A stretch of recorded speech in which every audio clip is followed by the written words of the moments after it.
Mysuru ವಿಶ್ವವಿದ್ಯಾನಿಲಯದಿಂದ Kannada MA ಪದವಿಯನ್ನು ಮತ್ತು ಶಾಲಿವಾಹನ ಶಕೆ 1971ರಲ್ಲಿ ಕರ್ನಾಟಕ ವಿಶ್ವವಿದ್ಯಾನಿಲಯದಿಂದ ಕೆಳದಿಯ ಅರಸರು ಮತ್ತು ಕನ್ನಡ ಸಾಹಿತ್ಯ ಕುರಿತು ಮಹಾಪ್ರಬಂಧಕ್ಕೆ PhD ಪದವಿಯನ್ನು ಪಡೆದರು. ಶಾಲಿವಾಹನ ಶಕೆ 1995ರಿಂದ 1998ರವರೆಗೆ ಕನ್ನಡ ಸಾಹಿತ್ಯ ಪರಿಷತ್ತಿನ ಅಧ್ಯಕ್ಷರಾಗಿದ್ದರು. ರಾಜ್ಯ ಭಾಷಾ ಆಯೋಗದ ಸದಸ್ಯರಾಗಿಯೂ ಸೇವೆಯನ್ನು ಸಲ್ಲಿಸಿದರು. ಇವರು ಶಿವತಾಂಡವ, ಕೆಂಗೇನಕಲ್ಲು, ವಚನ ವೈಭವ, ನೆಲದ ಸೊಗಡು, ನಾಟಕ ಮಯೂರಿ, ವಿಜಯವಾತಾಪಿ ಮೊದಲಾದ 90ಕ್ಕೂ ಹೆಚ್ಚು ಕೃತಿಗಳನ್ನು ರಚಿಸಿದ್ದಾರೆ. ಶ್ರೀಗಳಿಗೆ ಕರ್ನಾಟಕ ರಾಜ್ಯೋತ್ಸವ ಪ್ರಶಸ್ತಿ, ಕರ್ನಾಟಕ ಸಾಹಿತ್ಯ ಅಕಾಡೆಮಿ ಪ್ರಶಸ್ತಿ ಹಾಗೂ ದೇವರಾಜ್ ಬಹದ್ದೂರ್ ಪ್ರಶಸ್ತಿಗಳನ್ನು ನೀಡಿ ಗೌರವಿಸಲಾಗಿದೆ. ಇವರು ದಿನಾಂಕ 5/2/2016ರಂದು ವಿಧಿವಶವಾದರು. ಧನ್ಯವಾದಗಳು. ನನ್ನ ಹೆಸರು ಪ್ರತಿಭಾ. 9ನೇ ತರಗತಿಯಲ್ಲಿ ಓದುತ್ತಿದ್ದೇನೆ. ಸಾಶಿ ಮರುಳಯ್ಯ ಅವರ ಪೂರ್ಣ ಹೆಸರೇನು?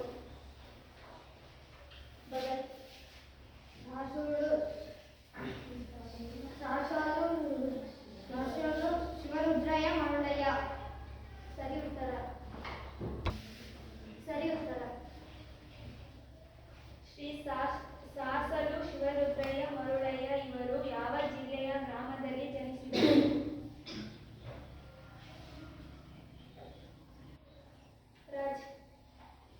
ತುಮಕೂರು ಜಿಲ್ಲೆಯ ಚಿಕ್ಕನಾಯಕನಹಳ್ಳಿಯಲ್ಲಿ ಜನಿಸಿದರು.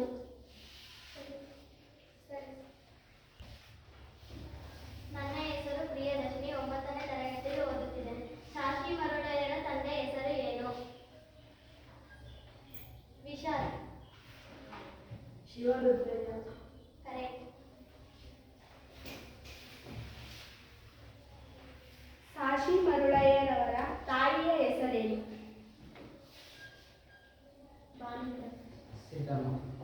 ಕರೆಕ್ಟ್. ಸಾಶಿ ಮರುಳಯ್ಯರವರು ಕೃತಿಗಳು ಯಾವ್ಯಾವು?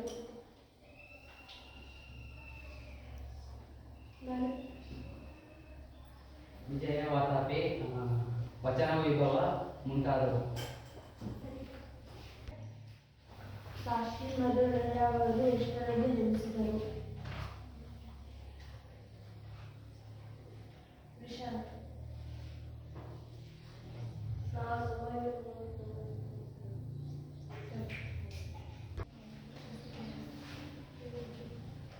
ಸಾಶಿ ಮರುಳಯ್ಯ ಅವರ ಪ್ರಶಸ್ತಿಗಳು.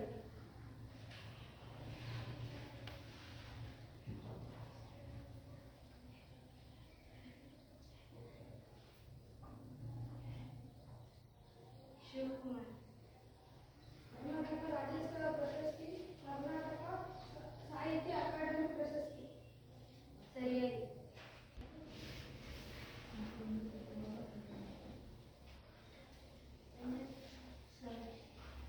ನನ್ನ ಹೆಸರು ರಾಜ್. ನಾನು 9ನೇ ತರಗತಿಯಲ್ಲಿ ಓದುತ್ತಿದ್ದೇನೆ.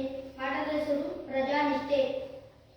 ಪ್ರವೇಶ. ಕನ್ನಡ ಸಾಹಿತ್ಯ ಪ್ರಕಾರಗಳಲ್ಲಿ ಕಾದಂಬರಿಯೂ ಕೂಡ ಒಂದು. ಕಾದಂಬರಿಗಳು ಕೇವಲ ಮನೋರಂಜನೆಯ ಸಾಧನಗಳಾಗಿದೆ, ಬದುಕಿನ ಮಹಾಕಾವ್ಯಗಳಾಗಿವೆ.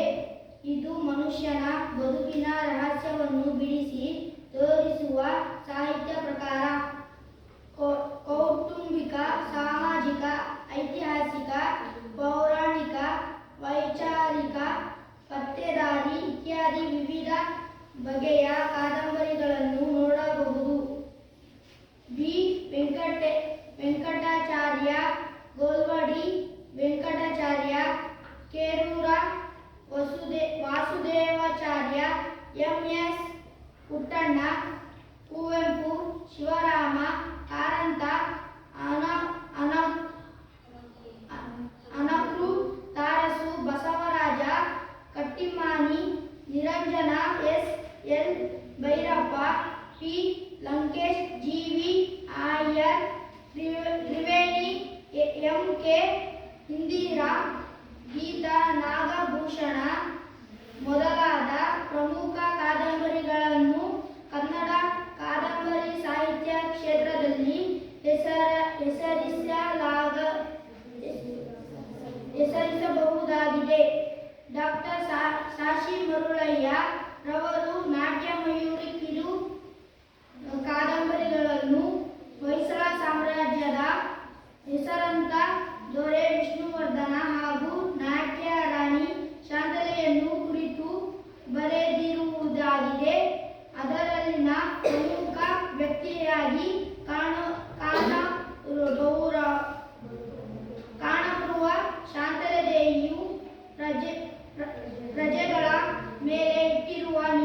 ಹಾಗೂ ಕಾಳಜಿಯನ್ನು ಪ್ರಜೆಗಳು ಸ್ವಾರ್ಥರಹಿತರಾಗಿ ರಾಜ್ಯ ಅಭಿವೃದ್ಧಿ ಹಾಗೂ ರಾಜ ಭಕ್ತಿ ತೋರುವುದನ್ನು ಈ ಪಾಠದಲ್ಲಿ ಕಾಣಬಹುದಾಗಿದೆ. ಧನ್ಯವಾದಗಳು.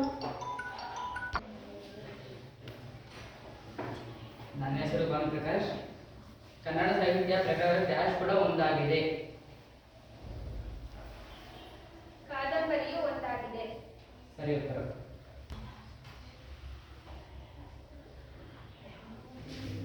ನನ್ನ ಹೆಸರು ಲಿಂಗರಾಜ್. ಹೊಯ್ಸಳ ಸಾಮ್ರಾಜ್ಯದ ಹೆಸರಾಂತ ದೊರೆ ಯಾರು? ಪ್ರಿಯದರ್ಶಿನಿ. ವಿಷ್ಣುವರ್ಧನ. ಸರಿ ಉತ್ತರ.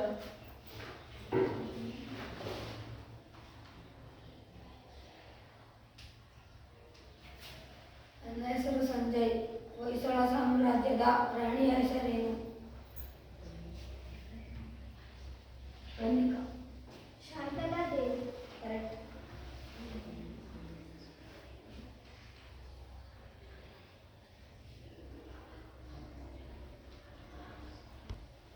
ಕಾದಂಬರಿ ಬರೆದ ಇತರ ಲೇಖಕರು ಯಾರು? ರಾಧಿಕಾ.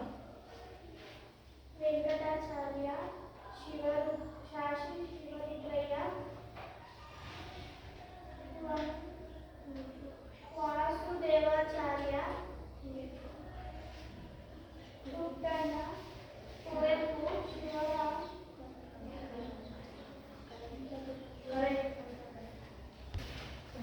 ನನ್ನ ಹೆಸರು ಪ್ರಿಯದರ್ಶಿನಿ. 9ನೇ ತರಗತಿಯಲ್ಲಿ ಓದುತ್ತಿದ್ದೇನೆ.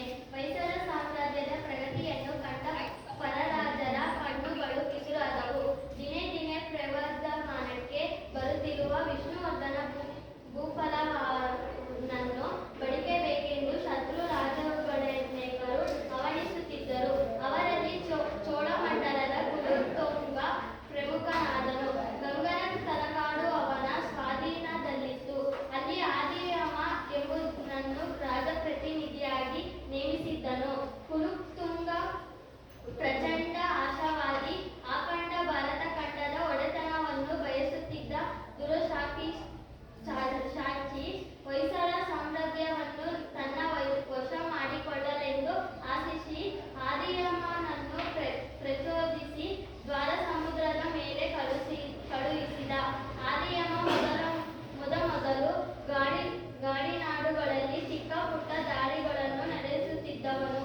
ಒಂದು ದೊಡ್ಡ ತಂಡ ಯಾತ್ರೆಯನ್ನು ಕೈಗೊಂಡ. ಇದನ್ನು ಗುಪ್ತಚಾರರಿಂದ ತಿಳಿದ ಹೊಯ್ಸಳನು ಸಕಲ ಸೇನಾ ಸಮೇತನಾಗಿ ಯುದ್ಧಕ್ಕೆ ಸನ್ನದ್ಧನಾಗಲೇಬೇಕಿತ್ತು. ಧನ್ಯವಾದಗಳು. ಹೊಯ್ಸಳ ಸಾಮ್ರಾಜ್ಯದ ಪ್ರಗತಿಯನ್ನು ಕಂಡು ಯಾರ ಕಣ್ಣುಗಳು ಕಿಸುರಾದವು?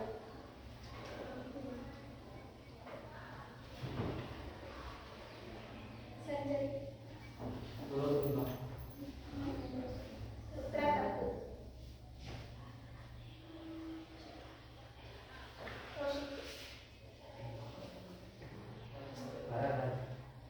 ಉತ್ತರ ಸರಿ.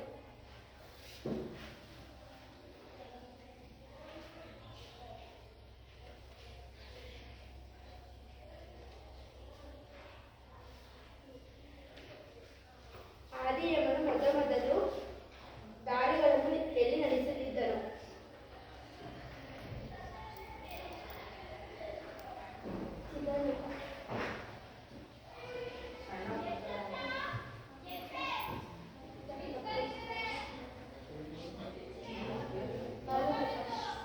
ಚಿಕ್ಕ ಪುಟ್ಟ ದಾಳಿಗಳನ್ನು ಮಾಡ್ತಾರೆ. ತಪ್ಪು.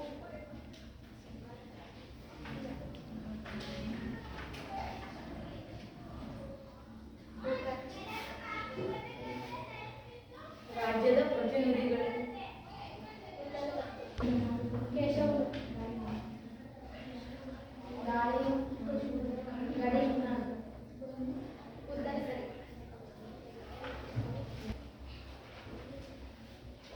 ಶಕವರ್ಷ 1038ನೆಯ ದುರ್ಭಿಕ್ಷಿ ನಾಮ ಸಂಸಾರದ ಅಶ್ವಯುಜ ಸಂವತ್ಸರದ ಅಶ್ವಯುಜ ಶುದ್ಧ ದಶಮಿಯಂದು ದ್ವಾರಸಮುದ್ರದ ಸೇನೆ ತಲಕಾಡಿನ ಕಡೆಗೆ ಜಾತ್ರೆಯಾತ್ರೆ ಹೊರಟಿತು. ಮಳವಳ್ಳಿ ಮುಡುಕುತೊರೆಗಳ ಬಳಿಯಲ್ಲಿ ಘನಘೋರ ಯುದ್ಧ ನಡೆದು ಹೊಯ್ಸಳರ ಕೈ ಮೇಲಾಗಿ ಚೋಳ ಸೇನೆ ಕಂಗಾಲಾಯಿತು. ಆದಿಯಮ ಯುದ್ಧದಲ್ಲಿ ಮಾಡಿದ ಅವನ ಸತ್ತ ಸುದ್ದಿ ತಿಳಿಯುತ್ತಲೇ ಚೋಳ ಸೇನೆ ದಿಕ್ಕಾಪಾಲಾಗಿ ಓಡಿತು. ತಲಕಾಡ ಕೋಟೆ ಸುಲಭವಾಗಿ ವಿಷ್ಣುವರ್ಧನ ಭೂಪಾಲನ ಕೈವಶವಾಯಿತು. ಸಮಸ್ತ ಸೇನೆಯು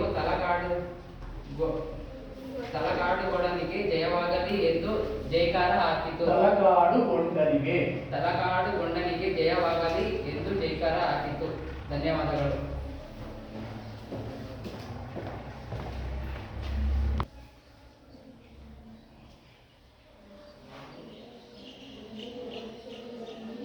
ದ್ವಾರಸಮುದ್ರದ ಸೇನೆ ಯಾವ ಕಡೆಗೆ ಚೈತ್ರ ಯಾತ್ರೆ ಹೊರಟಿತು? ಪ್ರಿಯದರ್ಶಿನಿ. ತಲಕಾಡಿನ ಕಡೆಗೆ. Correct answer.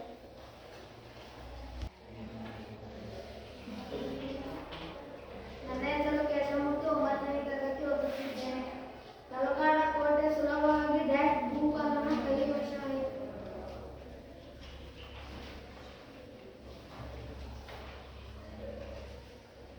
ಮಾನಸ. ವಿಷ್ಣುವರ್ಧನ ಭೂಪಾಲನ ಕೈವಶವಾಯಿತು. ಸರಿ. ನನ್ನ ಹೆಸರು ಕೌಶಿಕೆ, 9ನೇ ತರಗತಿಯಲ್ಲಿ ಓದುತ್ತಿದ್ದೇನೆ. ಹೊಯ್ಸಳರ ಕೈ ಮೇಲಾಗಿ ಡ್ಯಾಶ್ ಕಂಗಾಲಾಯಿತು.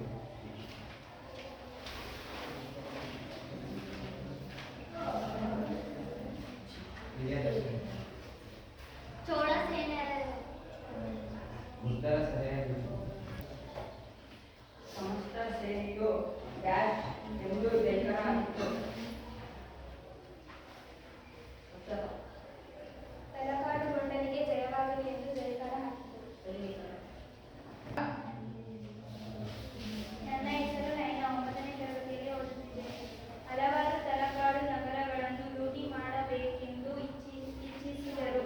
ಆದರೆ ವಿಷ್ಣುವರ್ಧನನ ಭೂಪಾಲ ಅದಕ್ಕೆ ಆಸ್ಪದ ಕೊಡಲಿಲ್ಲ. ಕೆಚ್ಚೆದೆಯ ಕಟ್ಟಾಳುಗಳೇ, ಇದು ನಮ್ಮ ವಿಜಯದ ದಿನವೆಂದು ತಿಳಿದು ಮೈಮರೆಯಬಾರದು. ಇದು ನಮ್ಮ ಸತ್ವ ಪರೀಕ್ಷೆಯ ಸಮಯವೂ ಹೌದು. ಅದರಿಂದ ಎಷ್ಟೇ ಸ್ಥಾನಮಾನ ಪದವಿ ಪ್ರಶಸ್ತಿಗಳು ಗಳಿಸಲಿ, ಮಾನವ ತನ್ನ ಮಾನವೀಯ ಗುಣಗಳನ್ನು ಮಾತ್ರ ಗಾಳಿಯಲ್ಲಿ ತೂರಿ ಬಿಡಬಾರದು. ಸೆರೆ ಸಿಕ್ಕ ಸೈನಿಕರ ಮೇಲೆ ದೌರ್ಜನ್ಯ ನಡೆಸುವುದು ಯುದ್ಧ ಧರ್ಮ ಅಲ್ಲ. ಸೋತ ಸಾಮ್ರಾಜ್ಯವನ್ನು ಲೂಟಿ ಮಾಡುವುದು ಯುದ್ಧ ಧರ್ಮವಲ್ಲ. ಆ ಕಾರಣ ನೀವೆಲ್ಲರೂ ತಲಕಾಡುವರನ್ನು ತಮ್ಮವರೆಂದು ತಿಳಿದು ನಡೆಸಿಕೊಳ್ಳಿ. ಅವರ ಮನೋಭೀತಿಯನ್ನು ದೂರ ಮಾಡಿ ಶಾಂತಿ ಸ್ಥಾಪನೆ ಮಾಡಿ 4 ದಿನಗಳಾದ ಮೇಲೆ ರಾಜಧಾನಿಗೆ ಹಿಂದಿರುಗೋಣ. ಪ್ರಜಾಪಾಲಕನಾದ ವಿಷ್ಣುವರ್ಧನನ ಭೂಪಾಲನ ಮಾತುಗಳು ಎಲ್ಲರಿಗೂ ಹಿಡಿಸಿತು. ಅವನ ಇಚ್ಛೆಯನ್ನು ಮಹಾಮಂತ್ರಿ ಗಂಗರಾಜರು ದಂಡಾಧೀಶ ತುಂಗದೇವನು ಅನುಮೋದಿಸಿದರು. ಈತ ರಾಜಧಾನಿಯಲ್ಲಿ ಸಂರಕ್ಷಕಳಾಗಿ ನಿಂತಿದ್ದ ದೇವತೆ ಎಂದರೆ ಮಹಾರಾಣಿ ಶಾಂತಲಾದೇವಿ. ಅವಳಿಗೆ ನೆರವು ನೀಡುವುದಕ್ಕೆ ನಿಯಮಿತನಾಗಿದ್ದವನು ಯುವರಾಜ ಕುಮಾರ ಉದಯಾದಿತ್ಯ. ಯುದ್ಧಕ್ಕಾಗಿ ಸಮಸ್ತ ಸೇನೆಯು ರಾಜ್ಯದಿಂದ ದೂರ ಹೋದಾಗ ಪಕ್ಕದ ಪಾಳೆಗಾರರು ದುಷ್ಟರು ದುಂಬಿ ಹೇಳುವುದು ಸಹಜ. ಆದರೆ ಮಹಾರಾಣಿಯವರು ದಂಡವನ್ನು ಹಿಡಿದು ಕುಳಿತಿರುವುದನ್ನು ಕೇಳಿದ ಕೂಡಲೇ ಯಾವ ಗದ್ದಲವೂ ಕೇಳಿ ಬರದಾಯಿತು. ಮಹಾರಾಣಿ ಪರಿಸ್ಥಿತಿಯನ್ನು ಗೂಢಚಾರರಿಂದ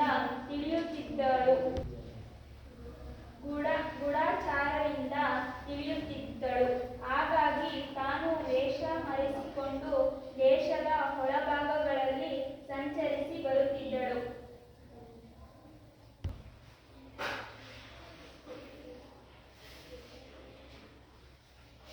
ಕೆಚ್ಚೆದೆಯ ಕಟ್ಟಾಳುಗಳೇ, ಇದು ನಮ್ಮ ವಿಜಯದ ದಿನವೇ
ಗಾಳಿಯಲ್ಲಿ ಕರೆಕ್ಟ್.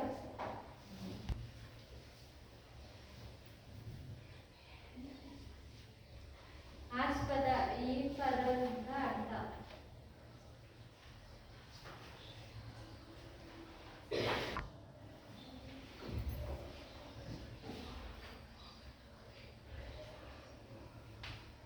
ಕ್ರೆಡಿಟ್ ಅವಕಾಶ ಸರಿ. ಕೆಲವು ಪದದ ಅರ್ಥ.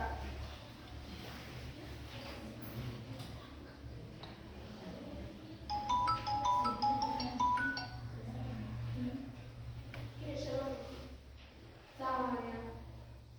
ಸರಿಯಾದ ಉತ್ತರ. ರಜಾಕಾಲಕ ಇದು ಯಾವ ಸಂಧಿ?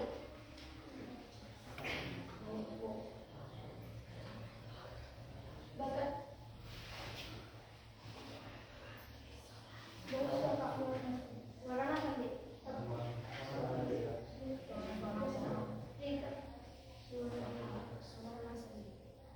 ಸುವರ್ಣ ಅಲ್ಲ, ಸವರ್ಣ.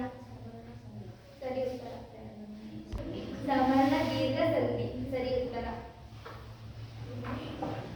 ಗೂಢಚಾರ್ಯ ಯಾವ ಸಂಧಿ?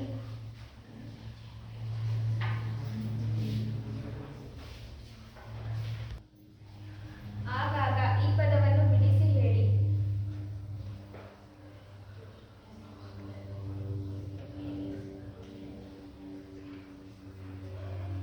ಉತ್ತರವನ್ನು ನಾನು ಹೇಳುತ್ತೇನೆ. ಆಗ ಪ್ಲಸ್ ಆಗ, ಆಗಾಗ. ಆಗ ಪ್ಲಸ್ ಆಗ, ಆಗಾಗ. ಇದು ವಿರುಕ್ತಿ ಪದ.